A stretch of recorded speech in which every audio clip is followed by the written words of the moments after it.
Estamos de volta e agora vamos a um assunto que muito interessa a quem tem filhos pequenos. Quando e como fazer com que eles durmam sozinhos no próprio quarto.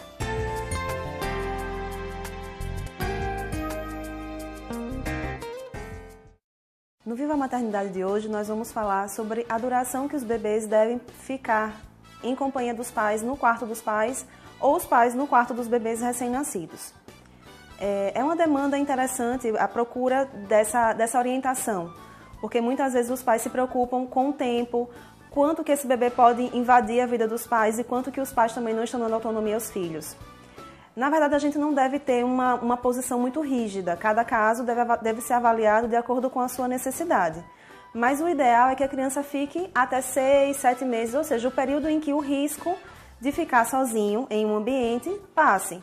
O risco de um sufocamento, o risco de uma morte súbita, qualquer risco que a criança possa ter por estar sozinha, com um cobertor, com um travesseiro, em um ambiente em que não haja o pai e a mãe por perto. Por quê? Porque a babá eletrônica ela vai captar os ruídos e muitas vezes o bebê se sufoca e não faz ruído. Então é interessante que o bebê esteja na companhia dos pais, pelo menos até o 6º mês, para facilitar a amamentação, para facilitar o controle, para facilitar e fazer com que esses pais também consigam ter um pouco mais de disponibilidade de sono. É uma fase muito difícil, principalmente quando é o primeiro bebê, em que tudo é novidade e que muitas angústias surgem nessa época porque vem a cobrança de se estar sendo bem cuidado, de se estar sendo bem olhado, tem dificuldade de perceber até alguns movimentos do bebê, o que é sono, o que é fome, o que é mal-estar, o que é cólica. Então é interessante que haja esse entrosamento dos pais com o bebê nesses primeiros meses, para que esse vínculo, tanto afetivo quanto de percepção dos movimentos da criança, seja estabelecido com mais qualidade. Os pais precisam, depois desse tempo, retornar à rotina habitual do casal. É importante, principalmente para a mãe, ela entender que o papel de mãe e o papel de esposa são 2 papéis diferentes. Assim como o pai. O papel de pai é um papel e o papel de esposo é outro papel. Então, todos os papéis eles devem ser bem vivenciados. Com as crianças permanecendo mais tempo dentro do quarto, esses papéis ficam prejudicados. Outra coisa que é interessante a gente lembrar é que muitas vezes a gente consegue retirar as crianças do quarto, mas o pai ou a mãe começam a adquirir o costume de dormir no quarto da criança. Isso também não é interessante. Talvez o primeiro sono, talvez até colocar a criança para dormir, isso é importante.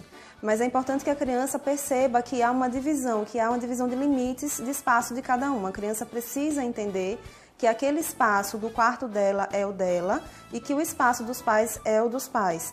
Isso não impede que ela vá recorrer a esse outro quarto quando ela tiver alguma necessidade. Isso tem que ficar claro para que a criança não se sinta tão insegura e tão sozinha. Principalmente nesses primeiros momentos de mudança.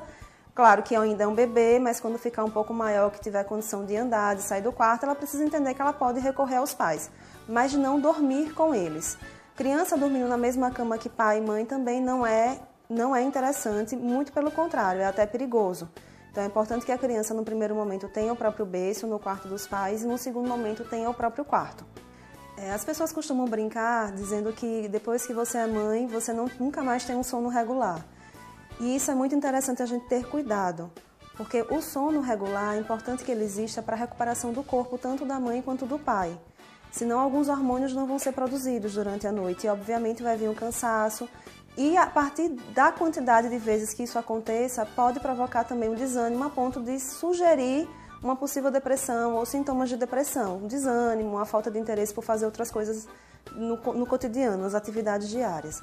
Então é importante também a gente prestar atenção, ficar atento a essa condição de dormir no mesmo quarto, porque o sono de todos deve ser valorizado, deve ser priorizado, tanto do bebê quanto dos pais. E essas mães elas têm que ter mais cuidado, porque a natureza proporciona que a mãe tenha como se fosse um alerta, algo que faz com que ela perceba as necessidades do filho. Então faz com que ela fique mais alerta a isso. Isso faz com que ela se desgaste mais. É importante demais a presença do pai nessa hora, para que fiquem divididas as atividades. O pai ele não entra como um ajudante, ele entra como um co-participante, ele participa da situação, juntamente a mãe e o filho e o pai. Bom, pessoal, essas foram as nossas dicas. Eu espero que possa ter contribuído. Não fiquem aflitos, não tem que ter aflição com relação a isso. Realmente é um assunto delicado, é um assunto que exige uma observação de cada um, mas a gente tem que desenvolver para que todos fiquem bem. Então é isso e até a próxima.